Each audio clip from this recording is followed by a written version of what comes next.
Halo semuanya, di depan gua ada orang yang dipanggilnya kalau di konten-kontennya Pak Win. Oh Pak Win.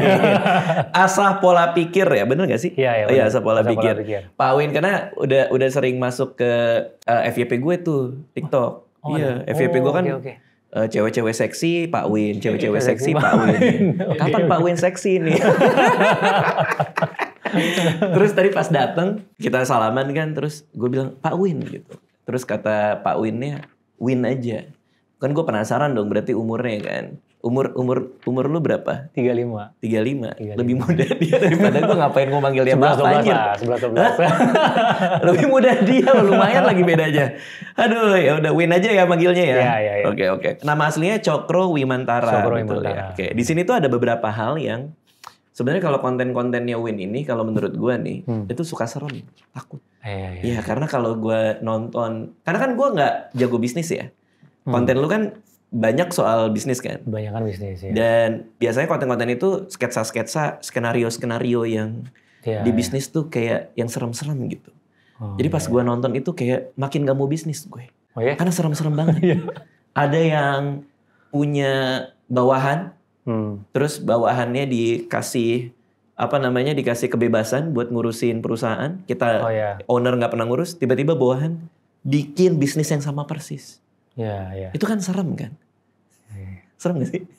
Oh enggak ya? Ya bisa aja terjadi, cuman kan inti utamanya kan supaya orang belajar kan. Jadi supaya nggak kayak begitu gitu. Tahu bisa hindarin kesalahan-kesalahannya gitu. Itu berarti kita sebagai business owner itu harusnya gimana gitu? Karena gue ngeliat itu, waduh serem juga nih gitu. Ya, makanya tiap bisnis tuh beda. Ada cara untuk nangkal supaya nggak langsung diciplak mentah-mentah gitu tuh tiap bisnis beda-beda. Misalnya ada yang intinya itu di resep, berarti jaga resepnya harus lebih tricky nih. Misalnya restorannya pas kirim bumbunya cuma dalam botol udah campuran. Jadi nggak benar-benar mentah semuanya ada gitu. Kalau nggak nanti karyawan bisa ambil. Langsung tahu kan, oh misalnya inti utama dari si restoran ini nih Bu, si cabenya misalnya. Jadi resep itu bisa diprotek tuh dengan pas kirimnya langsung dalam bentuk yang jadi. Jadi tiap bisnis beda-beda sih, cuman memang harus dipikirin dari awal. Jadi kalau ini kan tiap perusahaan pasti at one point ada karyawan intinya. Ya beberapa lah. Yang kita percaya banget gitu. Ada yang satu, ada yang beberapa. Inti utamanya dari awal tuh udah mesti bisa bayangin sih titik-titik mana nih yang bisa diprotek. Tapi gimana ya? Gue ngelihatnya itu tuh kayak, gue nggak tahu apa gue senaif itu ya. Tapi gue ngeliatnya kayak bisnis tuh keras banget ya gitu. Kalau gue ngeliat konten-konten lu ya. Karena yang pertama itu soal tiba-tiba klien diambil, resep dicolong.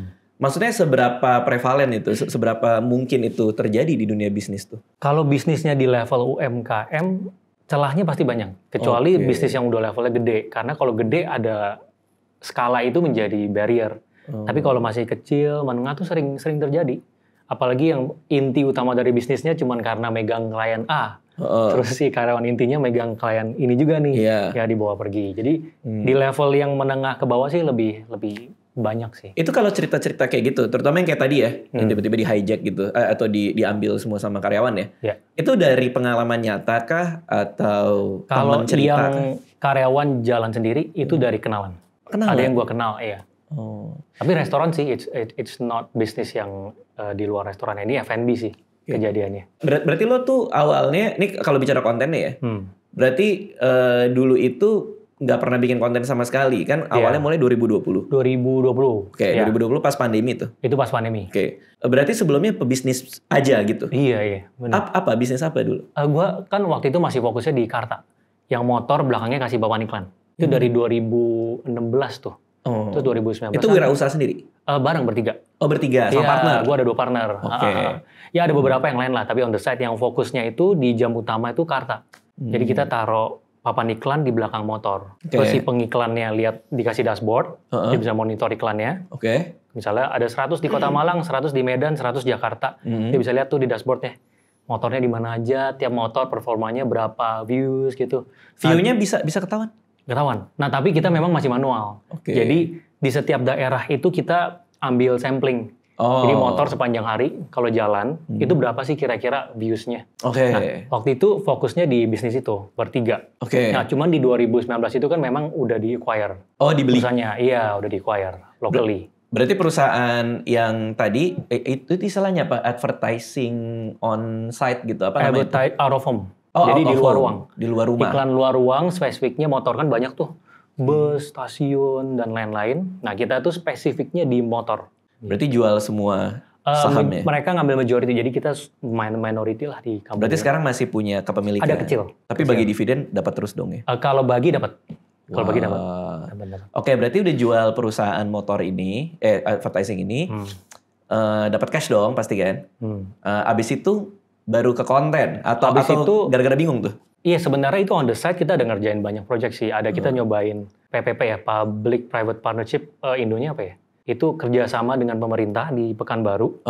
Jadi kita raise fund untuk ganti lampu di Pekanbaru. Di total 23.000 unit dari satu kota kayak 27.000. Kita propose untuk ganti. Gimana ceritanya lu dari bisnis advertising tiba-tiba jadi ke pemerintah? Itu jadi sebenarnya kan kita di acquire. Terus kita masuk ke parent company kan. Nah pada saat pengurusan itu tuh peluangnya banyak yang kebuka. Ada buat service IT, terus ada juga yang public-private partnership dengan pemerintah. Jadi yang ini semuanya kita kerjain juga gitu. Nah yang ini tuh waktu itu hampir jalan. Jadi fundingnya hampir masuk tuh. Tapi 2020 kena hit. Jadi stop semua. Karena pandemi? Iya. Berarti karena lagi nggak ada kerjaan, makanya konten? Itu karena di rumah banyak, jadi ngonten. Oh, karena di rumah banyak, tapi kerjaan masih ada lah ya? Ada aja sih, ada aja. Kenapa bikin konten? Maksudnya kayak kan di rumah banyak kan bisa belajar masak gitu. Ada dua sih. Jadi sebelum gue jadi content creator, itu sebelumnya gue udah sering pergi sharing. Memang sharing tentang bisnis, marketing ke universitas. Itu tiap bulan 2-3 kali lah. Terus gue pikir ini bisa, kayaknya kalau di konten, impact-nya bisa lebih banyak orang. Yang kedua, sebenarnya gue juga ngelihat satu sisi di mana kreator ekonomi ini mulai naik tuh di saat-saat itu. Jadi gue kan juga pakai TikToknya China tuh. Apa namanya? Douyin. TikToknya China. Di sana tuh kayak 3 tahun di depan kita lah. Bahkan sekarang juga kalau kita lihat dari fiturnya, dia lebih dulu lah dibanding di luar China. Kok lo ngerti bisa Mandarin tadi? Iya, kebetulan bisa. Terus. Jadi gue ngelihat juga ada gelombang kreator ekonomi datang nih. Nah, kreator ekonomi ini salah satu yang unik adalah kreator yang besar di satu segmen tertentu itu bisa memulai bisnis dengan leveraging followersnya. Betul. Tapi memang nggak semua, tapi di segmen tertentu. Iya. Nah salah satunya yang gue lihat, bisa nih edukasi nih. Makanya waktu itu gue udah mulai nyari, cara seperti apa yang bisa bikin jadi top of mind. Karena waktu itu kan belum ada metode yang bisa langsung diciplak. Jadi gue petain tuh satu-satu sampai akhirnya dapat nih model yang 2 orang dengan terakhirnya ada slogan. Ya udah gue pegang kunci itu aja. Yang penting setiap video itu insightful dan dengan metode yang sama. Itu by design semua ya berarti ya? Berarti lo duduk dan berstrategi. Ini bentuknya adalah sketsa, belakangnya ada tagline. Kontennya tapi itu kebetulan sih. Karena kan secara random kan gue tulis, 13 tipe konten nih, cara yang ini, gini. Kira-kira semua sih sampai nyobain satu-satu? Nyobain. Gue bikin Excel-nya terus sampai gue kerucutin, 13 jadi 5, jadi 2. Terus gue pilih yang ini, udah. Ini semua. Sendirian itu? Iya, sendiri. Gak ada tim, gak ada apa? Gak ada. Pada awal-awal itu? Istri pun juga? Gak ada. Sendiri. Udah nikah tapi? Udah. Cuman maksudnya sendiri. Oke. Kalau gitu gue pengen tahu, tagline yang lain selain kok gitu sih? Di Excel itu ada apa? Tadi yang itu kan, kok gitu sih? Jadi ada tipe-tipe kan. Kayak misalnya yang direct ngomong. Iya. Ada yang ngomong sendiri, ngadep ke sana, terus ngomong sendiri doang. Ada yang tulisan doang. Pura-pura podcast gitu ya? Iya. Kan pura-pura podcast kan? Kayak di situ ada orang nih. Itu juga banyak kan udah banyak tuh. Itu lagi banyak pura-pura podcast tuh. Karena itu depannya siapa sih? Cuman mikrofon pura-pura padahal podcast. Padahal nggak ada, cuman baca doang kan. Jadi itu nyobain satu-satu sih. Nah yang slogan ini benar-benar cuman si kok gitu sih aja. Itu doang? Benar-benar iya. Berarti nggak ada slogan yang lain? Jadi tadi ada dialog, terus terakhirnya kayak perlu nih. Nambah. Bahkan dengan, kok gitu sih? Awalnya nggak ada garuk. Cuman muka doang. Gitu? Ya. Ya siapa tahu kan yang lainnya ada tagline di belakang digoyang bang gitu, nggak ada ya? Enggak sih, cuman itu. Digoyang bang gitu, belakangnya itu gitu, nggak ya? Itu doang sih, cuman kok gitu sih. Cuman ya kebetulan sih sebenarnya. Tapi gila sih, menurut gue kayak, karena itu kan dari nol kan? Terus lu bisa metain, dan akhirnya bisa dapet kok gitu sih, dan sekarang rame banget gitu kan. Sekarang follower berapa berarti di TikTok? TikTok 1,9 ya. Wow, kan bener-bener dari zero kan? Iya. Dari nol kan? Iya. Tapi yang lebih gede banyak. Iya masih sih. Average lah. Iya, cuman maksudnya kayak kita aja inget gitu. Itu tagline-nya itu dan cerita-ceritanya gitu. Nah, tapi nama nggak ingat loh orang. Pak Win ini. Jadi itu uniknya lebih banyak kok gitu sih. Jadi kalau ketemu, ini kok gitu sih nih. Ini asa-asa itu gitu. Ketemu di jalan. Ketemu di jalan. Ya lebih banyak. Oh ini Pak Hago gitu sih. Gitu. I think lebih karena short video modelnya gitu ya. Orang bisa naik dan masuk FYP dan dikenal. Tapi belum tentu namanya bisa diingat dengan mudah. Kecuali di platform lain ya. Kalau long form kayak YouTube, ya orang karena konsumsinya panjang, kemungkinan besar dia akan ingat gitu. Ya engagement lebih kena tinggi, sih, ya. lebih lengkap. Itu kan cuma 30 detik udah. Jadi kebanyakan bukan Pak Win ya. Walaupun ada yang tahu, tapi kebanyakan di Hako gitu. Nih kok gitu sih gitu. Itu awal bikin si Hako gitu sih ini langsung gede? Atau awal-awal udah mulai? Itu yang engagementnya paling tinggi dibanding dari semua tipe yang lain. Jadi langsung fokus di sana sih. Begitu fokus langsung kelihatan sih growth-nya. Wow. Karena inti utamanya kan harus ada insight di setiap videonya kan. Kalau edukasi. Iya maksudnya orang dapat apa nih gitu ya? Iya itu. Tapi bener deh. Ini kita balik lagi ke konten-konten yang dibikin ya. Itu serem-serem banget nih isinya. Ini contoh satu lagi ya. Ada satu konten tentang berpartner bisnis dengan orang dekat. Ya kan? Kalau nggak salah tuh sketsanya ada 2 orang. Terus yang satu mau daftarin merek lah kalau nggak salah gitu kan. Iya. Terus ya udah lo pakai nama lo dulu aja gitu kan. Terus akhirnya didaftarin Haki nih si merek ini atas nama teman. Padahal kan mereka partneran. Terus abis itu cabut dikelola sendiri mereknya gitu. Iya. Itu kan serem kan? itu banyak terjadi loh. Iya gue juga tahu lah ada beberapa kasus yang kayak gitu. Cuman pas nonton tuh kayak, aduh bisnis itu serem banget ya. Maksudnya kayak pertama itu kan partner, itu kan teman kita kenal. Ya kan, kalau di sketsa itu kan emang temenan kan. Maksudnya emang kenalan gitu. Iya. Terus, oke, kita daftarin mereknya. Oke, pakai nama gue dulu deh, tenang aja. Nanti abis kalau kita taruh di mana gitu. Abis itu nggak taunya dia jalan sendiri pakai merek. Hanya karena namanya udah didaftarin. Iya, atas nama dia. Itu ada kejadian kayak gitu berarti? Ada orang yang gue kenal ya, tapi nggak deket lah ya. Ceritanya gimana tuh? Jadi mereka mau berbisnis? Mungkin nggak spesifik industrinya ya, cuman ya modelnya begitu. Ada yang modelnya temenan, daftar merek. Dua-duanya nggak pernah ngomongin tentang daftar merek, tapi yang satu tahu. Yang satu tahu tuh maksudnya ngerti bahwa semua itu harus under Haki. Oh iya, yang satu tahu. Satu nggak tahu nih, taunya di belakang. Kita kasih konkret ya. Contohnya misalnya baju lah. Ya. Baju terus ada mereknya gitu kan. Ada mereknya ya kan. Nih misalnya gue punya temen nih. Terus gue ngobrol sama teman nyambung. Terus temen gue bilang kayak kita nyambung nih bisnis baju yuk gitu kan. Terus brandnya namanya mungkin Cobra Keinjek gitu misalnya. Nggak tahu lah ya nama brand clothingnya gitu. Ya udah namanya ini Cobra Keinjek aja gitu. Nah tapi yang pertama biasanya ini banyak juga nih kasus di teman-teman gue. Mereka tuh nggak daftarin karena nggak tahu itu penting. Jadi udah jualan aja nih. Cobra Keinjek ini udah ada di Tokped, udah ada di mana-mana gitu, udah jualan. Sampai pada suatu hari mereka baru nyadar gitu, oh kayaknya harus kita hakiin nih. Nah kalau di cerita yang lu barusan bilang tadi, berarti salah satu dari mereka udah ngerti nih. Udah ini emang harus jadi haki nih. Iya, pas udah jalan daftar tuh. Nggak pernah ngomongin, tapi yang satu udah di belakang daftar. Hah? Diem? Iya. Ya yang kejadian at least yang gue tahu sih ya. Bahkan nggak ada diskusi, pakai nama lu aja. Bahkan nggak kayak gitu ya? Nggak ada ya. Ada yang diskusi gitu, tapi yang gue tahu sih yang nggak. Taunya ternyata sudah pakai yang satu gitu. Oke, didaftarin nih. Implikasinya apa? Implikasinya? Jadi miliknya dia kan? Bukan, karena kan atas nama dia. Karena bisa didaftarkan atas nama PT juga kan sebenarnya. Iya. Terus karena udah atas nama dia, gitu. Si teman ini udah bisa didepak dong gitu? Sebenarnya kalau ada apa-apa ya dia jalanin usaha itu ya nggak ada haknya. Karena kan untung namanya ya. Karena namanya kan melekat ke dia sebagai pemiliknya. Untuk klasifikasi usaha itu. Kalau daftar itu. Aduh serem banget sih. Iya. Emang nggak bisa ya kayak... Kan misalnya gue tahu nih soal merek nih. Terus gue ngomong ke partner gue kan. Bro kayaknya ini belum dimerekin nih. Gimana nih kita nih gitu. Oh iya mestinya di depan ngomong gitu, dong. Iya. Tapi yang banyak terjadi. Diam-diam. Ada yang terjadi nggak? Banyak enggaknya. Mungkin relatif ya. Kalau jumlah PT sama terhadap kejadian mungkin dikit. Tapi ada aja di sekeliling. Kalau dari gue sih adalah beberapa. Ada juga yang modelnya investor luar nih. Masuk. Dapat nih satu orang kunci nih. Ini satu orang kunci ini oke lu jalanin semua ya. Dengan satu brand nih. Brandnya atas nama dia pribadi. Brandnya atas nama investor? Enggak. Maksudnya? Dia dengan nama pribadi daftarin. Si kunci ini? Si orang kunci ini. Jadi nanti di Indian pasti ada problem dengan itu juga dong. merek itu tidak dipegang oleh si Investor. entitas yang seharusnya memegang. Padahal pendaftarannya seharusnya atas nama si PT ini.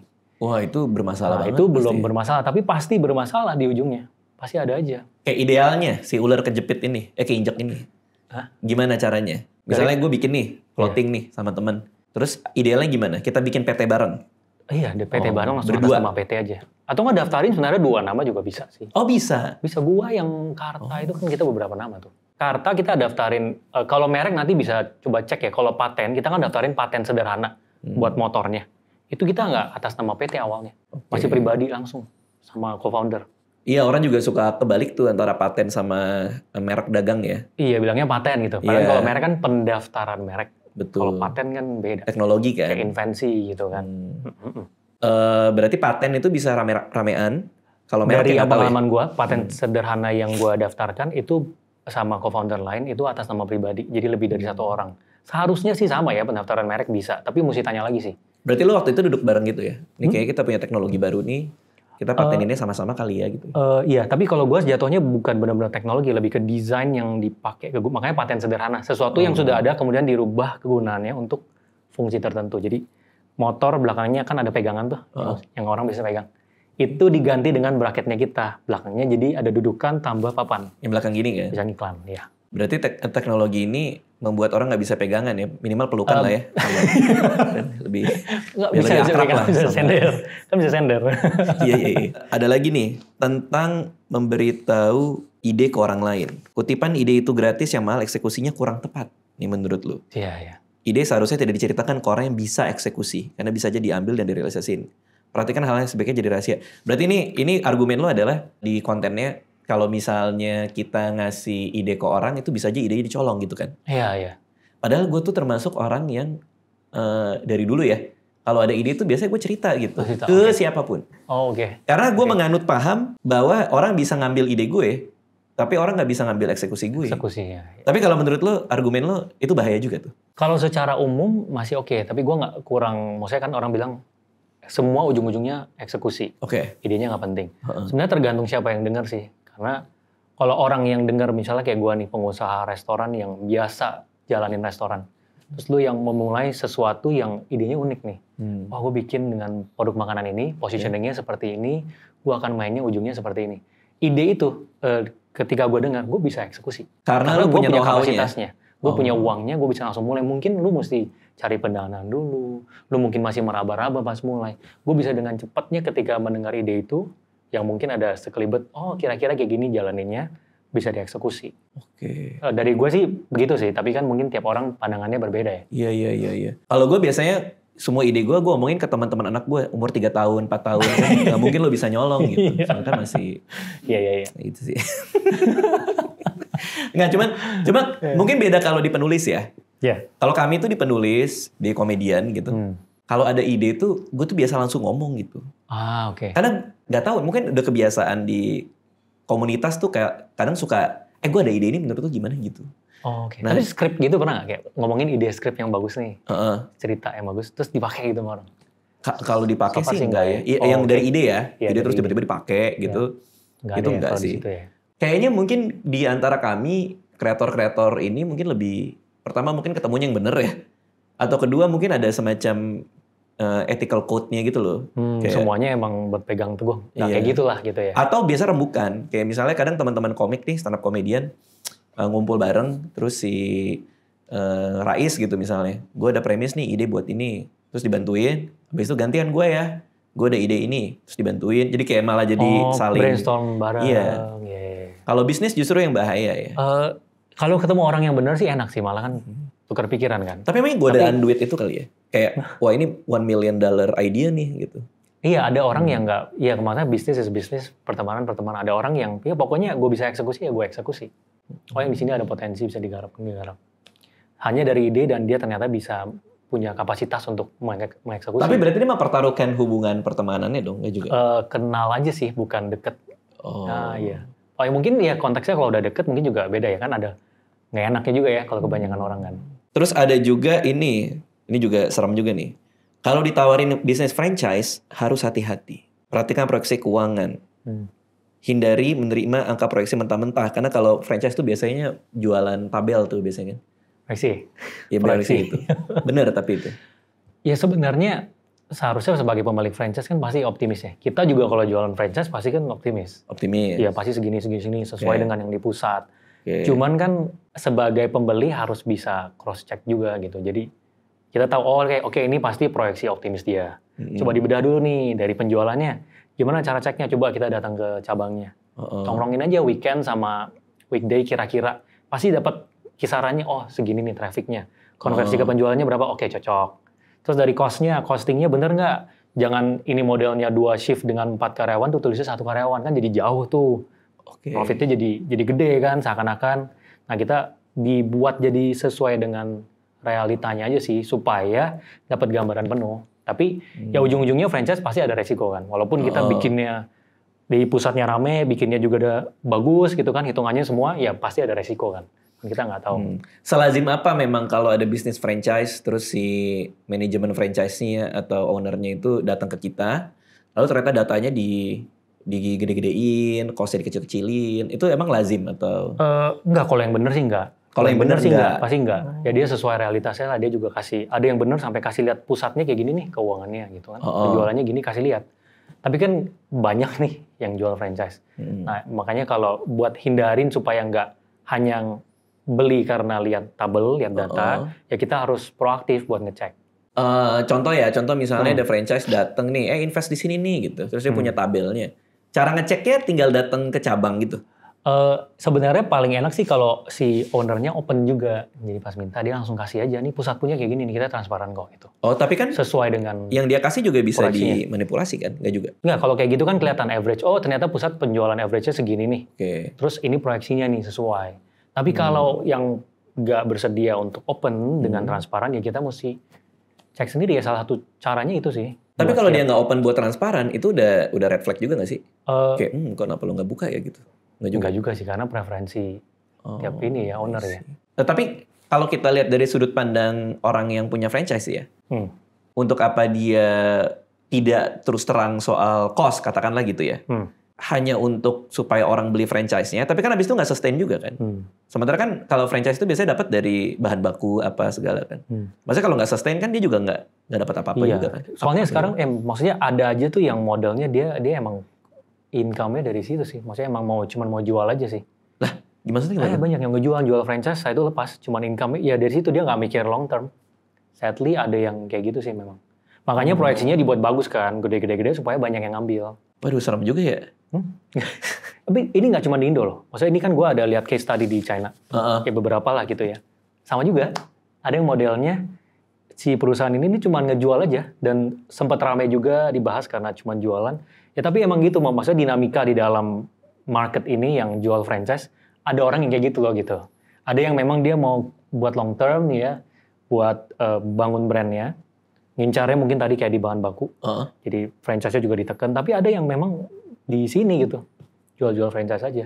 Ntar begitu nih brandnya mati, pakai nama baru, bangun brand baru gitu lagi. Tapi dianya ya di belakang, jadi nggak kekait sama dianya nih. Dia majuinnya bukan dia. Berarti kita tuh harus super hati-hati sama apapun yang datang ke kita ya, tawaran franchise lah, terus tawaran berbisnis lah, tawaran ini ya. Lebih teliti aja sih, lebih teliti. Apa indikator, karena kan di bisnis juga lama nih pasti.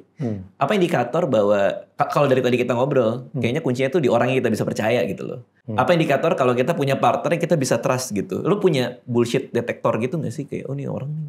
Bullshit detektor? Iya, kayaknya ini gak jelas nih. Atau ini orangnya kayaknya bakal nipu gue nih gitu. Kalau baru ketemu nih, ceritanya mau partner. I think salah satunya yang gue pasti cek reputasinya nih orang di lingkungannya dia. Jadi gue pasti mau tahu temennya dia, pengen keluar bareng sama temennya dia, dan lihat gimana gitu omongan-omongan tentang si orang ini. Itu salah satu yang gue pelajarin sih. Yang bisa buat ngecek si orang ini, cara kerjanya gimana sih? Dia oke nggak sih gitu. Jadi misalnya gue ketemu lo, terus kita mau bisnis bareng nih. Terus setelah kita selesai, lu nelpon temen gue, misalnya gitu kan? Enggak, keluar bareng aja nanti makan bareng gitu, rame-rame.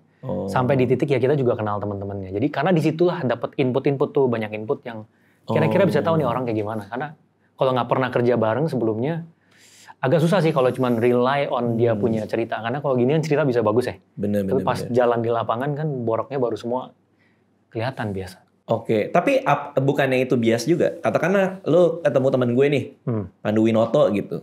Ya kan? Tiba-tiba kan. Pandu Winoto. Iya kan. Lo ketemu dia, rumahnya di Tanggul lah gitu. Terus lo jauh-jauh ke Tanggul, main di situ, keluar bareng gue. Tapi itu kan teman gue. Pasti kan ada bias yang, ya Radit kan emang asik, nongkrong juga seru gitu kan. Tapi ini kan kita bicara kerja bareng gitu. Oh oke, tadi mungkin gue kurang spesifik ya. Teman atau yang ada pernah keterkaitan sama dia? Ya, kerja, tapi teman juga bisnis. Bisa. Ya, kerja bareng misalnya dia kerja di satu perusahaan A nih.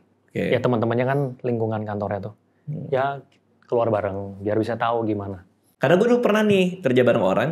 Abis itu dia bilang, oke, gue mau partneran sama lo, kata si orang ini. Karena ternyata dia ngecek orang yang pernah kerja bareng gue. Jadi dia diam-diam nelpon orang-orang yang pernah proyek bareng atau apa sama gue, dan pada happy aja. Makanya gue dia bilang kayak yaudah kita barengan yuk gitu. Karena sorry nih gue diam-diam nelpon orang-orang yang pernah kerja bareng lu. Dia bilang kayak gitu. Kayak di bank. Itu dulu kan gue di bank. Kasih pinjaman ke perusahaan, terus harus checking kan, ceknya semua kan, keuangan segala macam. Salah satunya tuh trade checking. Jadi kayak dari lu, supplier lu, terus lu punya kerabat bisnis, investor yang lain, itu harus ditemuin tuh sama bank. Ditemuin? Ada yang ditemuin, ada yang by phone. Gitu. Jadi pengen ngegali gitu, apa sih pandangan mereka gitu. Walaupun kadang bias, pasti kan dia titip pesan ke semua kan, bisa aja kan. Tapi kalau banyak datanya, kita ketemunya banyak, biasanya dapat sih kurang lebih. Ada gini. Gitu. Ada nggak yang lo jadi nggak ngasih pinjaman? Gara-gara referensinya jelek? Ini dari pas gue di bank, 3 tahun setengah. Ada. Oh ada. The team lah, not me ya. Maksudnya the team. Kan gue waktu itu part of a team yang nerima pas banyak telepon klien. gitu, dia sabung ayam mulu gitu. Judi mulu dia, judi ayam gitu. Enggak ya. Tapi itu karakter orangnya. Tapi kalau ini kan dari reputasi di sekitar. Pernah nggak kalau yang sekarang lu mau partneran sama orang tapi vibe-nya jadi nggak asik pas lagi ngumpul sama temen-temennya gitu? Gak sih. Gue yang Karta ini gue beruntung. 2 partnernya oke banget. Itu kenal di? Itu kenalnya juga dari pas gue kerja di bank. Ada temen gue, satu si Tommy. Dia kenalin ke temen dia yang orang tech, si Jeff nih. Terus Jeff ini punya saudara, punya temen. Kenalin juga. Terus bertiga bareng bikin Karta. Nah ini kebetulan oke nih. Ini kita pas lah. Padahal lu gak pernah ngecek-ngecek tuh? Nah itu gak pernah. Cuman dari yang lain kan kita ada yang kita bisnis bareng, ada invest bareng di perusahaan lain. Nah dari situlah kita belajar banyak, benar-benar belajar banyak sih. Harus cek reputasi, terus orangnya, kalau cuman orangnya presentasinya cantik, mimpinya besar, belum tentu oke. Maksudnya kayak banyak lah hal-hal kecil yang baru kelihatan pas udah jalan bareng sih. Terus ada lagi soal investasi di bisnis. Investasi itu bukan utang, sehingga baik investor dan pemilik bisnis sama-sama nanggung resiko bisnis. Walaupun investasi cuma naruh duit. Kalau bisnis rugi, kerugiannya bukan jadi utang. Nah ini maksudnya gimana nih? Iya, jadi banyak banget orang yang nganggep kalau invest itu kan hutang. Padahal kan 2 hal yang berbeda. Kalau berhutang, ya harus balikin. Tapi kalau invest kan dia part of the company. Jadi di PT nih, ya dia jadi pemegang saham. Pemegang saham, ya bukannya dia uang masukin terus nggak bisa balikin, dia harus punya hak minta. Ya bukan, karena itu kan nature-nya adalah investasi. Kecuali kayak misalnya di startup, kenapa ada yang bilang, oh startup gua nggak jalan, terus ini VC-nya pada datengin nih, balikin uangnya. Karena pada saat investasi, bentuknya convertible note biasanya. Apa tuh maksudnya? Nah convertible note ini adalah investasinya dalam bentuk hutang, dia kasih hutang, tapi di dalam perjanjiannya ada klausul nih, nanti kalau lu dapat pendanaan di ronde selanjutnya, ini gue ganti jadi equity ya, kalau gue mau. Jadi saham. Tapi kalau gue nggak mau ya lu balikin uangnya. Nah ini tuh ngeproteksi investor banget. Sekarang banyak banget yang modelnya gitu. Jadi invest di awal gue kasih lu note aja ya, instead of gue masuk sebagai equity. Karena kalau note begitu nggak jalan, udah deh lu balikin utang gue. Pada saat dipilotin PT gitu ya, ini kan salah satu yang jadi preferensi utama tuh yang megang note ini juga. Sedangkan kalau lu sebagai pemegang saham, PT-nya pilot, jual-jual semua, kita tuh kayak di belakang. Harus bayar semua hutang dulu, supplier segala macam, karyawan, bersih baru pemegang saham. Ya maksudnya kayak misalnya gue bikin bisnis apa ya tadi ya, yang baju tadi gitu kan. Terus ada yang mau invest ke gue. Terus biasa kan investor kan jadinya saham kan. Kalau PT. ini dia ngasih gua duit, tapi Kasih duit. namanya convertible note. Iya. Artinya adalah kalau nanti ada yang invest balik, Ya. nanti gue yang nentuin. Nanti ada yang invest lagi nih di Pendanaan valuasi yang lebih berikutnya. besar. Kalau mereka kan mainnya di valuasi ya kalau startup. Di situ tuh gue ada hak untuk konversi utang gue menjadi kepemilikan saham dengan persentase tertentu. Yang Kalau di gua mana langsung dibeli sama yang baru. Nggak juga? Nggak juga. Oke. Ya, cuman dikonversi. Berarti ini kan jaga-jaga nih, oh ternyata berhasil nih ke ronde selanjutnya. Gue konversi deh, ini kan jadi gede. Jadi bagus nih. Tapi kalau nggak jalan, gue masih bisa tarik balik utangnya nih. Sebagai pemberi hutang. Makanya tadi beda nih hutang sama investasi. Tapi menarik juga ya. Berarti, tapi kan kalau misalnya bisnis baju gue nggak laku nih, ya kan? Berarti kan gue harus balikin. Dia bisa aja bilang bahwa ini convertible note gue jadinya utang ya, karena lu kan bangkrut nih. Iya, masih sebagai utang tuh. Masih karena sebagai belum utang ya, di-convert kan. belum gue convert kan. Saya balikin duitnya. Tapi kan namanya bangkrut kan kalau di likuidasi itu nggak serta merta dia dapat juga kan. Tergantung berapa jumlah aset yang tersisa ya. Apa gimana tuh? Kalau maksudnya kalau sebagai pemegang hutang. Iya. Ya itu tetap mesti ininya ada apa? Kan ada tingkatannya. Maksudnya dari secara hutang, misalnya ada hutang bank. Hutang bank biasanya ada klausulnya tuh, dia didahulukan. Oke. Preferen. Nah itu dibedah dulu sih, nanti biasa diurutin. Minimal kalau dia bukan pemegang saham, urutan dia naik lah. Naik, ya. Kalau pemegang saham lebih di bawah. Gitu Karena yang ya? lain harus duluan semuanya. Kalau di pilot kayak hak karyawan juga kan termasuk dalam peraturan harus duluan. Gitu, iya. Tapi lu udah pernah, kalau teman bisnis lo banyak gitu kan, pernah ada teman lo yang bangkrut sampai harus likuidasi atau? Kalau temen bukan bangkrut likuidasi. Kalau temen ya, nih kalau yang temen gue ya susah aja, tapi bukan bangkrut likuidasi. Kalau pas gue jadi banker dulu, kebetulan ada yang gue ada melihat itulah di gue gitu. Dari oke banget dan sampai harus dipilot dan diurus segala macam lah. Itu biasanya kenapa? Kan kata lo tadi bisnisnya udah oke banget. Bisnisnya oke, tapi mengambil hutang yang cukup besar untuk satu resiko project yang resikonya juga tinggi. Oke. Terus ada problem di projectnya pas jalanin operasional, hutangnya nggak bisa dibalikin dan gede gitu, maksudnya sampai di level ratusan M gitu. Nah akhirnya karena emang ada personal guarantee juga, ya udah tuh nggak cuman PT-nya yang yang kena gitu ya, di pilot ya si pribadinya juga kena. Terus sampai ke rumah pribadi sih itu semua. Semua. Tapi bukannya PT itu misahin dia dengan pemiliknya? Yes, tapi kalau ada personal guarantee kena ke pribadi. Personal guarantee itu maksudnya ada kontrak terpisah yang bilang bahwa jadi gue ngejamin. salah satu jaminan yang bank minta biasanya kalau dia lihat wah ini proyeknya agak ya apa ya kemungkinan dia berhasilnya chance-nya tuh agak lebih rendah lah dibandingkan yang diproyeksikan. Ini masih ada resiko. Dia akan minta, sebagai ultimate owner-nya minta personal guarantee dong. Jadi nanti kalau nggak bisa dibalikin PT nih, pribadi mau gitu untuk ngebalikin ya dengan asetnya segala macam dijual untuk bisa balikin utangnya. Berarti dia habis-habisan tuh, selesai tuh dia? Ya itu lumayan. Sampai rumahnya? Sampai rumah. Aduh serem banget. Gue kalau ini konten lihat serem banget. Konten horor ini. Nah, kalau lihat depan mata serem bro, serem. Kalau lihat depan mata serem nih. Gue nggak lihat depan mata aja serem. Kebetulan prosesnya kan gue sampai ujung ya. Jadi dari yang oke, jadi gue ya beruntung lah semua melihat pengalamannya cukup banyak. Jadi ada satu yang sampai semua prosesnya ketika tidak bisa membayar tertunggak itu seperti apa, gue ngelihat semua itu serem. Jadi keluarganya harus keluar dari rumahnya? Iya kan, disita kan, ya semua. Jadi ya diproses semuanya. Cuman ya amit-amit lah, jadi kalau pebisnis jangan sampai gitu kan. Nggak, tapi gue seneng nih karena ini memberikan sebuah realita yang mungkin kadang orang nggak kasih lihat. Dalam artian, kalau kita lihat konten-konten bisnis atau apa tuh kan kayak kaya dalam 3 bulan. Ya kayak gitu-gitu kan. Bisnis ini untung miliaran dalam setahun gitu. Tapi konten-konten lu tuh ngasih lihat bahwa ini ada hal-hal lain yang ya bisnis tuh nggak seindah apa yang kadang orang suka beritahu di mana-mana kan. Ya kan kadang-kadang kan kita harus tahu juga kan soal bahwa ada beberapa partner yang nakal. Ada orang yang mau ngajak kita ke bisnisnya tapi ternyata nggak sesuai dengan hitung-hitungan awal. Itu kan sesuatu yang nggak banyak orang mau secara terbuka bilang bahwa ini kenyataannya memang sepahit ini. Meskipun di bisnis lo sendiri juga fun-fun aja kan, aman-aman aja kan gitu. Tapi keputusan untuk ngasih lihat yang kayak gini-gini tuh sebenarnya kenapa sih? Kan waktu itu angle yang gue ambil adalah edukasi. Segmen niche-nya adalah bisnis. Jadi gue berusaha untuk cari cara apa yang belum di tap yang kira-kira ini bisa membantu untuk naik sih. Terus ya nemu, oh ya kayaknya ini dijadiin setiap video satu kasus, kayaknya bisa nih. Ya udah akhirnya angkat terus satu kasus. Kasus apa yang paling rame di TikTok lu? Yang orang tuh beresonansi banget gitu.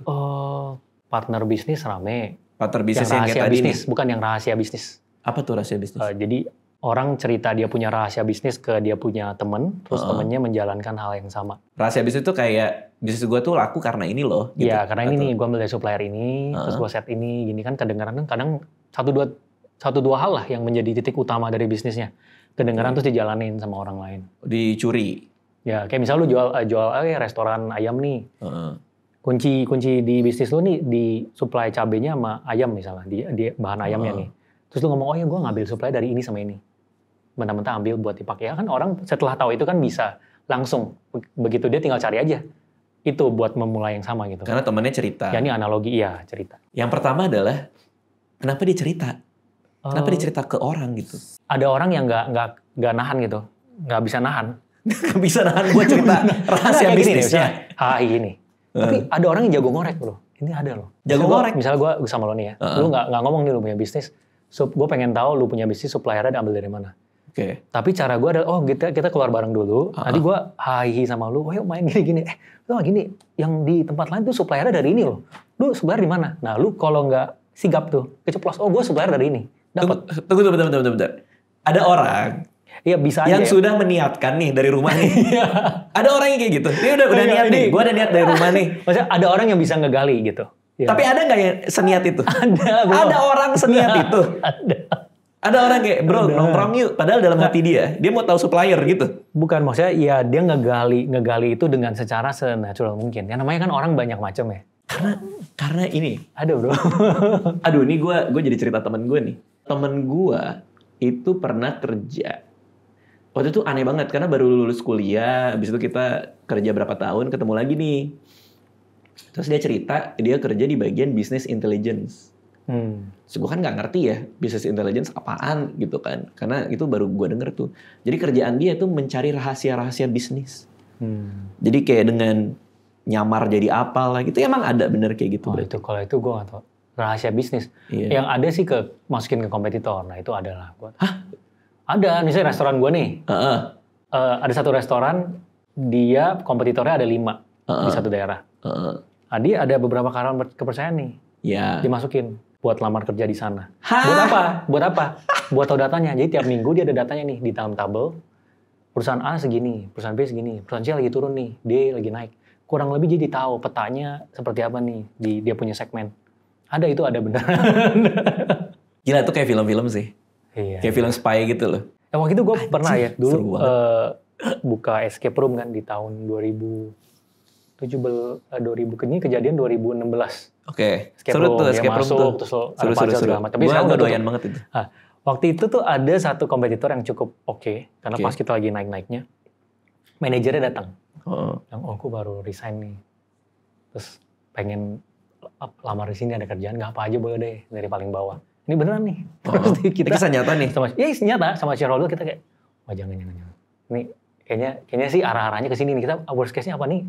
Yang lain kan ada yang bilang, ini bagus banget nih. Kita jadi bisa belajar nih. Bekas jagoan industri gitu kan. Iya, jagoan dari tempat lain nih. Terus setelah berapa lama, ternyata dia nggak pernah keluar dari sana. Terus kita cek lagi, nggak pernah. Jadi, berarti waktu itu kalau misalnya kita terima, kan room-nya itu kan ada puzzle yang orang yang tahu itu hanya game master sebutannya, sama owner nih. Cara untuk bikin puzzle-nya. Kayak waktu itu kita ada room magic nih.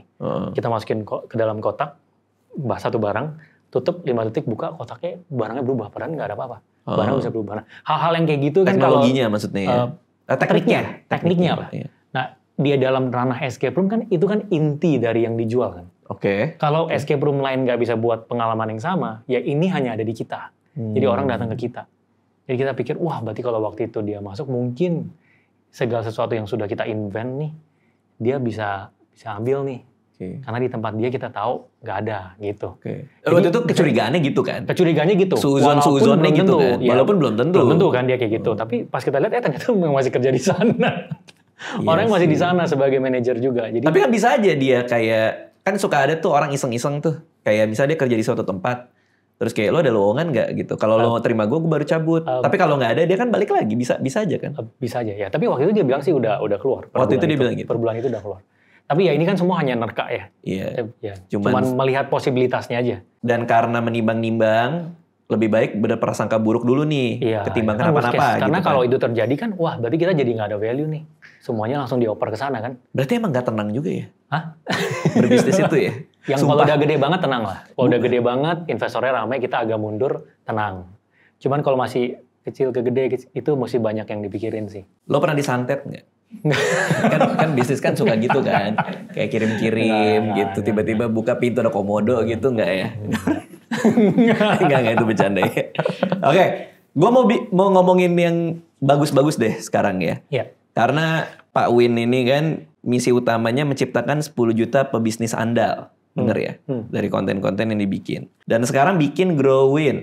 Ya. Berarti ini kan udah bener nih. Maksudnya lo bikin sesuatu bener nih. Nggak ada yang tipu-tipu lu kan? Nggak dong. Yang sebelumnya juga ada yang nggak ditipu. Maksudnya nggak semuanya ditipu juga. Iya, maksudnya kan, berarti ini kan ini fresh lah, ini baru. Cerita manis lah berarti ini kan? Baru banget. Oh baru banget? Ini kan baru, Growin ini baru. Baru 6 bulan, iOS juga baru 2 bulan. Ini berarti bisnis edukasi kan? Edukasi. Okay. Gua juga merhatiin kreator ekonomi nih di luar. Kreator ekonomi di luar tuh gede untuk bidang edukasi. Terutama biasanya mereka jualan course tuh. Jualan course atau subscription buat belajar. Tapi gue kok ngerasa kalau di Indonesia itu marketnya nggak segede di luar. Benar. Gue kadang suka ngobrol nih sama teman-teman penyedia bisnis yang kayak gini juga. Argumen mereka biasanya adalah kalau di Amerika nih gede banget. Karena Amerika punya spirit bahwa American Dream gitu. Lo bisa mengubah nasib di tangan lo gitu. Nah argumen teman gue ini bilang bahwa kadang orang Indonesia daripada belajar mereka mending ketawa. Karena buat mereka ya udahlah hidup gue udah kayak gini gitu. Benar. Itu bener nggak argumen? Benar. Oh bener. Iya benar. Dan salah satunya yang paling tough, makanya EduTech kan sekarang salah satu yang maksudnya secara funding kalau lihat di visi dunianya visi, EduTech kan turun banget tuh sejak 2022 mulai turunnya drastis 80% dari total funding tahun ke tahun yang tadinya naik terus. Karena udah nggak seksi, karena udah sangat crowded, terus juga sudah bukan the trend. Dan Indonesia memang specifically orang-orang yang mau bayar buat belajar, itu jumlahnya nggak banyak. Dan lo udah lihat market lain? Di Amerika nggak dong? Kok di luar tinggi, ya di luar lebih tinggi. Jauh lebih China tinggi. pun? China tinggi. China tinggi. Menurut lo kenapa orang Indonesia nggak mau bayar untuk edukasi? I think lebih, ya ini tiap negara punya ininya preferensi beda-beda ya. Men tiap negara beda-beda sih. Kayak di China tuh keinginan belajarnya tinggi banget. Berarti problem di Indonesia tuh di demand untuk konten-konten edukasi untuk bayar. Tapi kalau yang gratis belajar mungkin mau di sini. Tapi kalau bayar, ya jumlahnya nggak sebanyak di luar. Itu at least yang gue lihat sih. Mungkin gue belum tentu benar ya. Kan mesti lihat data eksaknya. Tapi itu sih salah satu tantangannya. Makanya kayak gue dari awal mikir ini nanti kalau misalnya memang ternyata jalan dengan baik sih Growin, ya nggak boleh di Indonesia doang. Karena harus keluar gitu. Di tiap negara ada versi localize-nya lah. Oke, ini gue coba membayangkan lu bikin konten terus rame, terus lu mikir bahwa oke, next step-nya adalah gue akan bikin sebuah bisnis edukasi berbayar. Karena konten-konten gue di TikTok rame nih yang edukasi. Lalu mulailah ngemetain nih timnya apa aja, apa segala macam kan. Gimana cara menjembatani antara penonton yang sudah captive di TikTok lu supaya mereka mau bayar masuk ke Growin ini? Anyway, ini gue bikin si Growin ini karena sesuai dengan my market, pebisnis dan profesional. Karena targetnya adalah white collar yang memang kebetulan kebanyakan my followers. Jadi kalaupun gue waktu itu nggak mulai Growin, I think itu bakal jadi sesuatu yang target marketnya memang ini gitu. Nah itu jadi ketika mau memasarkan itu sudah langsung ke mereka. Tinggal masalah ini value-nya bisa sebaik apa nih ditawarin ke mereka. Gitu. Nah kalau sekarang sih dalam proses karena masih baru, dapat input dari semua yang udah join sih. Jadi value-value-nya masih ditambah terus sih sejalan dengan waktu. Berarti ini tuh orang bayar subscription kan? Berlangganan. Dia masuk ke sebuah website kah atau aplikasi? App based semuanya. Dia masuk ke sebuah aplikasi di Growin ini namanya. Lalu ada kelas, ada video, ada tutorial atau apa? Jadi selling point ini adalah short video. Jadi karena sekarang kan orang attention span-nya pendek. Ada video belajar pun 10 menit, ya mungkin nontonnya 2 menit. Jadi harus sependek mungkin. Bahkan yang ada di IG, TikTok, YouTube Reels, semua edukasi yang naik kan yang memang yang pendek-pendek kan. Nah itu spirit utamanya. Jadi kita pendek-pendek, short video, to the point, dan itu terkurasi. Kalau gue langganan ini LinkedIn Learning. LinkedIn Learning. Itu gue kayak bisa tuh kayak cuma di rumah. Kelas apapun gue buka sambil gue dengerin gitu, sambil main game gitu. LinkedIn Learning tuh contoh menurut gue satu platform pembelajaran yang asik banget sih dan ininya pun juga banyak gitu, pengajarnya banyak. Tapi kalau di lu tuh malah justru lebih pendek ya. Karena kalau di Learning tuh kalau nggak salah 10 menitan deh satu chapter. Ya gue juga sempat pakai 4 jutaan ya kayaknya kalau nggak salah. 4 juta setahun. 4 jutaan kan? Iya segituan. 4 jutaan, segituan. Cuman yang kalau di lu nanti arahnya mau kayak gitu kan? Berarti apa gimana? Ya enggak, it's actually ini baru first step ya. Cuman I think at this point belum bisa disclose. Cuman memang sekarang kita berangkatnya dari edukasi. Karena there is something that we want to achieve, tapi berangkatnya dari edukasi.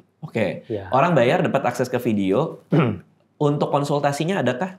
Tertulis semua. Jadi di kolom komentar tinggal tambahin aja tag, tanya mentor. Nanti di back end-nya kita ada yang jawabin. Ya. Wow. Terus ada community-nya berarti? Ada, untuk sekarang masih Telegram. Oh, berarti yang bayar masuk Telegram? Oh, Telegram. Seberapa banyak yang bayar yang cuman karena ngefans terus pengen ngobrol sama lu? Seberapa banyak? Wah, itu nggak tahu angkanya gua. Tapi ada? Ada aja sih. Oh, aku bayar cuman mau ngobrol kok. Konsultasi gitu. ya, lebih ke konsultasinya doang. Ngobrol Pak gitu kayak. Ngobrol enggak? Konsultasi. Kan siapa tahu kan ada yang. Karena eventually kan it's not me kan, ada yang jawab kan. Even the mentornya bukan gua. Karena kan gua cuman kickstart aja di depan, jadi ada gua buat apa istilahnya cold start problem ya, itu ada bukunya tuh. Jadi buat nge-kickstartnya dari gua. Tapi kan sekarang kan narasumbernya udah banyak nih. Ada ekspor, ada legalitas, terus nanti misalnya ada yang saham, ada yang import gitu. Jadi semua bidang masing-masing kita dalemin sih. Dan tarik semua yang berkualitas, bikin versi shortnya supaya orang kalau belajar bener-bener dia paham itu gitu. Biasanya orang kalau kayak gitu-gitu minta sertifikat tuh. Ada sertifikatnya nggak gitu? As of now belum ada. Tapi kan bentar lagi nih kita orang ada bootcamp. Yang bootcamp online ya. Jadi di app-nya, kayak misalnya 4 minggu nih belajar sesuatu, di struktur sedemikian rupa, nanti setelah 4 minggu ada sertifikatnya. Nah itu kita sudah mulai masuk ke sana. Bootcamp tapi? Ya itu second step-nya kita, bootcamp. Ya sebutannya bootcamp sih, tapi lebih structured learning yang ada waktunya kan. Sebenarnya kita kan juga udah structured learning. Tapi ini terarah gitu, misalnya siap menjadi X. Nah X ini apa yang dibutuhkan selama 4 minggu dikonsumsi, masing-masing ada tesnya juga, terakhir ada final test yang harus lewat, baru jadi X gitu. Nah ini gue ada ide nih. Ini gue biasa kayak gini nih, kalau dia gue ngomongin aja nih. Gue ada ide. Jadi awal itu gue tuh pengen banget bikin kayak creative club gitu. Something yang pengajaran atau diskusi atau apa yang hubungannya tuh sama hal-hal teknis kreatif. Jadi kan kalau kreatif itu kan biasanya ngomongnya abstrak kan. Gimana fundamental, berpikir kreatif dan segala macam. Tapi belum ada yang sangat teknis. Kayak cara menulis, cara mengolah konten dan lain-lain gitu. Cuman problem gue itu adalah gue masih kebentur sama yaitu berapa banyak orang yang mau willing untuk subscribe, bayar berlangganan gitu. Jadi makanya selama ini gue kalau bikin selalu kelas lepasan. Jadi kelas cara menulis itu biasanya kita pakai Zoom. Pertanyaan gue adalah kenapa lu enggak bikin kelas lepasan aja gitu? Kenapa harus banget bentuknya subscription? Apalagi kalau nggak salah kan jualannya ada 2 tuh, yang 1 tahun sama yang 3 tahun. 3 tahun tuh kan komitmen tinggi banget ya gitu. Kenapa enggak lu bikin kelas lepasan gitu? Jadi per sekali kelas gitu manually ngajar? Iya, something yang kayak gitu. Kalau sekarang kita kan ada webinar rutin. Narasumbernya dikasih webinar, itu gratis. Jadi yang di sosmed kita post tiap minggu kayak nanti tanggal hari Sabtu nih, tentang logistik ekspor. Itu kan gratis. Kelas lepasannya udah gratis. Jadi orang kalau misalnya, gue selalu kan sampein ke my followers, kalau mau gratis, ikut aja ini yang lepasan. Bisa gratis kok. Kita nge-live-in, kita juga kasih akses ke Zoom-nya, lu bisa tanya-tanya juga. Tapi kalau mau versi terkurasinya, baru ke kita. Kalau kamu ngerasa ini kepanjangan, maunya to the point aja, ya baru ke kita. Berarti itu sebagai funnelnya aja berarti? Funnelnya. Funnelnya itu ada kelas gratisnya? Iya. Narasumbernya gratis, memaparkan semua dia punya wawasan. Berarti lu udah punya plan selama 3 tahun? Karena pasti ada yang bayar buat 3 tahun dong. Lumayan, ada plannya sih, ada roadmap-nya. Cuman ya semoga, karena ini kan masih meraba-raba ya. Kalau bentuknya itu adalah video pendek pengajaran, kenapa lu nggak buka kayak misalnya YouTube membership? Yang punya member kita bisa kasih akses konten eksklusif gitu? Nggak se-fleksibel itu. Dan kan gue goalnya juga bukan itu doang. Itu cuma pintu masuk ke yang mau dilakuin nanti. Jadi kan kalau YouTube membership kayak paling cuma buka terus ada ininya kan. Kalau di app kan bisa di structure. Tampilannya seperti apa. Terus ada yang model, scroll, semuanya edukasi. Ada yang bootcamp-nya. Ada yang per modul. UI UX-nya juga bisa diatur ya? Iya bisa diatur kan UI UX-nya. Jadi lebih ini sih. Walaupun cost-wise lebih murah YouTube ya. Kalau orang cuman yang ngajar dia sendiri, ya pasti pilih YouTube. Karena kan ya udah bikin aja terus udah kan lepas. Iya. Ini kan ada cost nih. Cost IT-nya, team operation-nya. Belum kalau bayar ada potongan 30% ke Play Store, iOS. Oh iya, belum ke ininya. Oh dia bayarnya pakai Play Store langsung ya? Iya. Nggak pakai Mitrans, nggak pakai Zenit gitu ya? Iya, kalau misalnya aplikasi menerima pembayaran, ini di luar iklan ya, menerima pembayaran, itu tuh 30% udah masuk ke kantongnya si yang Play Store sama App Store. Oke. Terus belum lagi kalau udah di atas 4,8 M PKP, ada PPN 11%, harus sudah include nih. Jadi sisanya tuh sebenarnya nggak terlalu banyak nih. Jadi mesti benar-benar dipikirin sih dari awal. Tapi tahu dari mana dia kalau kita PKP? Bukan, maksudnya kalau kita sudah di atas 4,8 M, kan wajib tuh secara perpajakan harus PPN. Ada PPN 11%-nya. Ya itu kan mau nggak mau ya itu harus kita include di dalam the price lah. Oh, berarti... Karena kan setiap ngejual ada 11%-nya tuh yang di unsur itunya. Berarti maksudnya bukan Google yang nambahin 11 kan? Bukan. Karena dia juga nggak tahu dong kalau kita PKP apa enggak kan? Dia cuma ambil top line-nya kali 30%. Iya. Maka kita harus naikin sendiri. Ya, makanya LinkedIn 4 juta kan. Karena dia pasti dari hitungan dia, dan market size-nya, kalau 1 juta nggak masuk, pasti jadi bakar duit. Dan dari nature marketnya dia harus lebih tinggi. Makanya banyak kan edutech ngambilnya lebih tinggi. Yang banting-banting harga web based biasanya.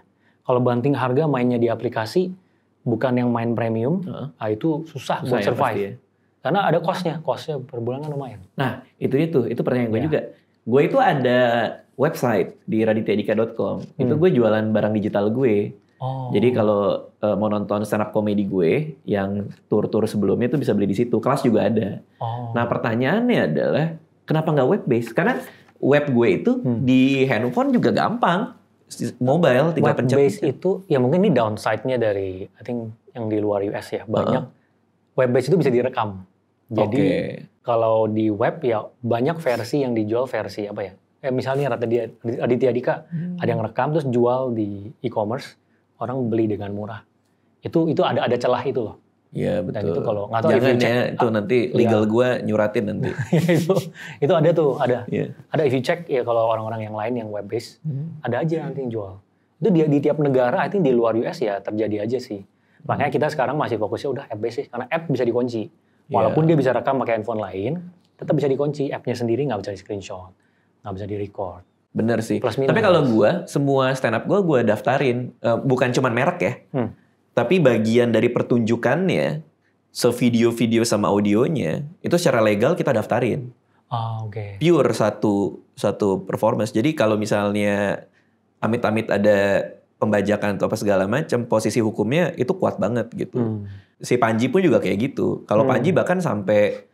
Dia udah sampai somasi orang-orang yang ngebajak. Soalnya ada aja yang pasti berani-berani nyoba dikit-dikit kan. Ada gitu. aja, pasti ada aja. Tapi untungnya sekarang iklim, kalau stand up comedy ya, kita bicara stand up comedy, itu sejauh ini relatif aman sih. Dan karena mungkin penggemar kita ya, penonton stand up comedy juga ngerti nih. Bahwa ini tuh salah satu bentuk pemasukan stand up comedian yang gue suka juga. Jadi mereka banyak yang beli terus nggak mau, bahkan share ke teman sendiri pun juga nggak mau gitu. Kan suka ada yang bagi link gitu, itu mereka pribadi pun juga udah nggak pengen. Tapi mungkin kalau skala lebih gede, kayak misalnya edukasional yang tadi lo bilang, itu mungkin agak lebih rentan juga kali rentan. Gitu. Pasti. Tapi end game lo apa? Itu akan lo jual juga atau enggak? End game ini? Si Growin ini? Untuk sekarang kebayangnya enggak sih, enggak. Bukan jual sih, bukan. Buat bisnis aja gitu? End game-nya ya ini growing-nya akan grow terus gitu sampai certain scale. Ya berarti maksudnya nggak akan lo lepas kan? Ya nggak akan lepas sih. Maksudnya sih nggak sih. Partnernya berapa? Nah ini kebetulan yang ini sendiri. Ya. Pas ya my followers yang memang target marketnya, Terus cari bisnis yang segmennya memang pas. Terus ya udah mulai. Wah seru juga ya. Kalau yang sendiri pertama kali sih sebenarnya. Lebih enak nggak? Plus minus, kalau bareng itu bisa ada teman curhatnya. Gue inget tuh pas Karta tuh, sama founder yang lain bertiga kan. Awal-awal kan Karta bukan papan di belakang motor, tapi jaket. Oke. Wah kita pikir, wah satu Indonesia bakal banjir jaket nih. Copot-copot aja tuh, kita kasih GPS jaketnya. Pas jalan, ada yang rambutnya panjang, ada yang pakai tas, jaketnya taruh di motor, tapi GPS-nya kasih tahu kalau dia di peta gerak. Jadi nggak efektif iklannya, value ke si pengiklannya jadi nggak ada. Terus akhirnya kita pikir, wah ini harus pakai papan nih, gimana caranya? Kita bikin model papan. Itu papan kita keliling workshop bengkel-bengkel kecil tuh di Jakarta Barat, Jakarta Pusat, Selatan. Itu I think sekitar 4-5 bulan ngetes banyak. Sampai kita pikir nih apa bisa jalan atau enggak ya. Nah di momen itu tuh ada teman curhatnya. Gila ya nih kita bikin gimana ya, modelnya harus gimana ya. Orang nggak pernah ada yang ngerjain juga sebelumnya. Terus pas kita tes pernah ada yang patah gitu kan. Terus pas jalan di stop sama polisi, sama dishub. Iya karena kan itu model yang belum ada sebelumnya. 2016 loh. Tapi sebenarnya boleh nggak? Boleh. Jadi ada peraturan tentang permotoran di mana objek di atas motor itu ada dimensinya nih. Nah si Karta ini di dalam dimensi itu. Oh, berarti nggak bisa ditilang? Jadi masih aman. Jadi kita drivernya waktu itu di app-nya ada peraturan itu dia kasih lihat. Nih, tiap kali di stop ini Pak. Setiap kali di stop, berarti sering di stop ya? Oh sering, awal-awal sering. Awal sering gitu. Awal sering, tapi begitu di tahun 2017 ke 18 udah mulai reda. Karena mungkin ya sesekali udah lihat, terus yang stopin juga mungkin ada cerita gitu ya, lama-lama jadi tahu, out of home tuh bisa di motor loh, walaupun ada yang di mobil kan stiker. Mungkin lo salah yang lo display kali, jangan-jangan tulisannya polisi stop aku dong. Ya mungkin. Polisi. Tapi karena itu sih, karena dia lihat ya kan sesuatu yang belum ada. Ada teman curhat tuh, jadi di momen itu tuh sama partner bisa, wah gila gimana sampai malam gue kan jam 12 jam 1 mikir, mana nih apa ganti produk yang lain ya, apa ada model yang lain ya. Itu, tapi akhirnya kan ketemu, ini bisa gitu. Dan akhirnya gue tuh ngebayangin sih, kayak lu udah punya mimpi nih, terus kayak wah ini bakal seru nih, jaket nih semua orang pada pakai nih, tiba-tiba langsung dapat kenyataan di lapangan kan, kayak stres juga pasti kan. Lu udah modalin, udah apa segala macam. Ya karena kan yang kita bayangin tuh indah kan.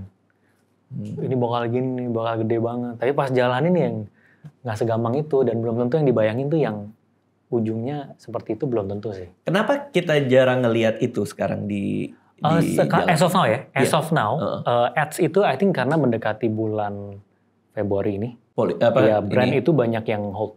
Ini nggak cuma si segmennya motor sih, memang out of home secara keseluruhan. Kayak billboard yang gede tuh, memang kan kalau nggak isi buat pilpres, parpol, atau nggak nomor kan dia ngejual brand. Nah brandnya itu yang masuk jumlahnya menurun jauh, karena banyak kan nge-hold yang gede-gede. Kalau ini beda sama 2020 ya, 2020 WFH jadi nggak, kalau yang main out of home jadi nggak ada value-nya kan, karena kan orang semua di rumah nggak keluar. Ya kalau sekarang lebih karena brandnya nge-hold aja. Nggak ada ini politik mau ngiklan? Sejauh ini belum. Nggak ada gitu. Nggak ada. Tingkat keterisiannya berapa persen? Keterisian. Maksudnya itu selalu ada yang masang? Oh naik turun bro, naik turun. Nggak pernah? Dulu pernah ya. Ini sebelum pandemi. Setelah pandemi memang average-nya turun. Sebelum pandemi itu pernah 1 bulan, satu Indo itu di atas 11.000 motor. Berarti ada 11.000 motor berputar di banyak kota. Dengan masing-masing kota kita ada bengkel kecilnya dan ada papannya. Jadi ketika dia mau ganti iklannya, dia datang ke bengkel diganti. Nanti begitu selesai iklan, papannya dijadiin stok lagi inventory. Nah itu sampai lebih dari 11.000 at one time. Nah setelah itu, apalagi setelah pandemi kan ini ya, itu udah fluktuasi, udah turun, terus fluktuasi itu udah. Apalagi kalau sekarang lagi rada-rada bawah. Oke, 11.000, katakanlah satu papan, itu dilihat berapa orang dalam seminggu? Beda daerah, beda views. Kayak kita bicara Jakarta misalnya. Kita hitungnya itu per kilometer. Oke. Jadi misalnya per kilometer kita sampling nih, Jakarta. Pagi dan malam di Jakarta Selatan, SCBD. Pakai motor, taruh kamera kecil, kita tempel tuh. Secara manual dihitung. Nanti orang yang ngelihat gitu? Orang satu kali ngelihat satu? Iya, karena itu cara paling cepat dan murah kan. Kalau mau pakai punya teknologinya, embed segala, masukin software yang bisa ngebaca, itu kan terlalu habisin uang. Padahal bisa langsung aja, ada satu orang yang dedicated, lihat, oke selama 1 menit, 1 kilometer ini sekitar 200. Ada 100 motor, 50 mobil, 50 orang. Itu kayak kalau di negara maju nggak bisa deh. Karena labor pasti mahal banget kan. Ya kalau di sini bisa kan. Ya tapi bayang kan nggak sih ngitungin satu. Sampling itu kita lakukan hanya sesekali. Jadi masih aman. Bukan tiap hari. Tiap berapa lama diperbarui. Jadi sampling itu akhirnya mendapatkan konversi 1 kilometer berapa views sih. Nah 1 kilometer ini kan nanti kalau ke si pengiklan kan dijanjikan 1 bulan minimal 1000 kilometer nih. Berarti kira-kira viewsnya segini. Oke. Nah gitu. Berarti lu ngitungnya pakai cost per view ya? Mereka bayar berapa untuk per motor. Jadi dia bayar satu motor 1.500.000 itu waktu itu kita punya market price di segitu ya. 1.500.000. Tapi kalau banyak turun ya kalau sekarang misalnya ordernya 100 ya turun. Itu dapat minimal 1.000 kilometer. Gua bayar 1,5 juta, dapat 1.000 kilometer. Berapa orang yang lihat? 1 kilometernya average-nya mesti lihat sampling terakhir ya. Tapi tiap daerah beda. Kayak kalau di Jakarta itu bisa data terakhirnya 200 sampai 300 deh. Wow, lumayan ya. Beda lagi nih, ada yang jam padatnya, jam nggak padat. Sebenarnya faktornya sangat banyak. Tapi yang kita bisa hanya mengira-ngira kan. Tapi 1,5 juta rupiah, dapat 300.000 mata yang ngelihat. Itu gede banget kan? Banyak banget. Tapi downside-nya nggak ada konversi. Maksudnya gini, konversi itu tidak bisa di-trace seperti digital. I think kekurangannya out of home memang itu salah satu challenge-nya ya. Walaupun orang bilang, oh pakai kode promo. Walaupun ada kode promo kan belum tentu. Misalnya dia menggunakan produk ini karena iklan out of home yang dia lihat. 5 bulan lagi dia pakai karena dia ingat itu tuh. Itu kan kita nggak tahu. Dia misalnya dia nggak pakai kode promonya. Kita nggak tahu itu karena dia. Nah, kalau digital kan bisa. Makanya ini lebih cocok lebih ke awareness. Makanya makin kesini brandnya cuman yang tadinya ada yang mencoba untuk konversi, makin kesini tuh yang lebih ke awareness aja. Dia emang targetnya masif gitu. Oke, kadang-kadang brand ada yang nanya konversi kan? Ya. Berapa conversion rate-nya gitu kan? Wah kita nggak tahu nih, karena ya kita bisa hitung berapa yang ngeliat. Gitu. Betul. Ada nggak orang yang lagi ngitungin gitu, tiba-tiba, kok ini halaman mulu, ternyata motornya muter-muter di halaman. Nggak, karena yang bawa motornya kan orang kita, buat sampling kan orang kita. Oh gitu? Yang bawa motor juga? Kasih peta, jalan dari sini ke sini. Terus dicatat nih 2 km, jalan dari sini ke sini ke sini. Nanti pokoknya yang lu catat, kita outputnya adalah data di daerah ini berapa kilometer. Berapa orang, berapa mobil, berapa motor. Seru banget ya. Kenapa lu jual ya bisnis ini ya? Waktu itu ya oke aja, waktu itu oke. Valuasinya bagus gitu? Pada masuk valuasinya, terus di acquire-nya itu for a bigger, apa ya. Maksudnya kita ngegabung ada project-project lain yang bisa di cover juga gitu. Jadi kebuka opportunity lain. Berarti kalau sekarang ngonten tuh berapa sering? Kan udah ada growing nih. I think 3-4 hari sekali. 3-4 hari sekali malam, itu keluarin. Malam I spend buat konten. Oh malam. Tapi siangnya buat fully buat growing. Iya. Karena masih fully involved sih. Benar-benar di sini. Cuman ya ini karena kan kita masih proses dapat feedback. Sama ada beberapa hal baru yang mau kita tes yang itu sih yang nanti akan butuh ditempelin banget. Makanya waktu gue lumayan spend di sana. Apa feedback paling pedes yang lo dapet? Feedback paling pedes, orang nggak mau buka untuk ngelihat TikTok edukasi. Jadi tadinya kita awalnya itu langsung ngebuka, scrollnya semua edukasi. Yang orang filter langsung edukasi semua. Ternyata dari user ada yang ngomong bukan itu yang dia mau. Karena dia masuk, dia ada kebutuhan mencari. Bukan langsung dilemparin begitu. Beda. Ada beberapa masuk, akhirnya kita ganti. Sekarang homepage-nya itu yang full scroll itu adalah di bagian kedua. Namanya scrolls. Oh, gue paham maksudnya. Jadi kayak tadinya lo yang curate buat mereka kan? Sesuai preferensi mereka gitu? Tadinya itu halaman utamanya ketika membuka aplikasi. Kayak IG Reels langsung. Swipe, kan? Semua edukasi. Lo yang kasih kan? Iya, kita kasih. Over time kita pelajarin, kita kasih. Tapi bukan itu yang dia mau. Dari user, oh ternyata benar mereka mencari. Kayak udah tahu mau belajarnya marketing. Dia nyari gitu. Bukan mau dilempar kayak begitu. Akhirnya kita open. Padahal itu pasti mahal banget tuh nyusun algoritma supaya belajarin habit user lo kan? Nge-switch-nya yang lumayan takes time. Kita I think spend 2 bulan buat nge-switch. Kayak sekarang udah home-nya beda, terus ada bagian yang endless scrolling juga sih. Cuman udah beda lah. Ngikutin feedback sih. Ngikutin terus sih. Iya. Wah seru banget obrolan kita. Gue gak tahu nih udah berapa lama nih. Gue ngalor gitu. Hah? 1:24. Waduh, maaf ya lama banget ya. Karena gue benar-benar penasaran. Siap. Oke. Anyway, tapi tadi kan gue tuh sebenarnya ngobrol gini yang gue rasain adalah gue masih serem nih, masih takut nih. Karena cerita-cerita lo serem-serem banget gitu kan. Tapi lo ada nasihat gak buat gue supaya gak terlalu takut gitu? Siapa tahu yang nonton kan juga kayak, si Pak Win ini serem-serem juga ceritanya gitu ya. Dalam konteks mau mulai bisnis. Pertama mungkin lebih nggak polos aja sih.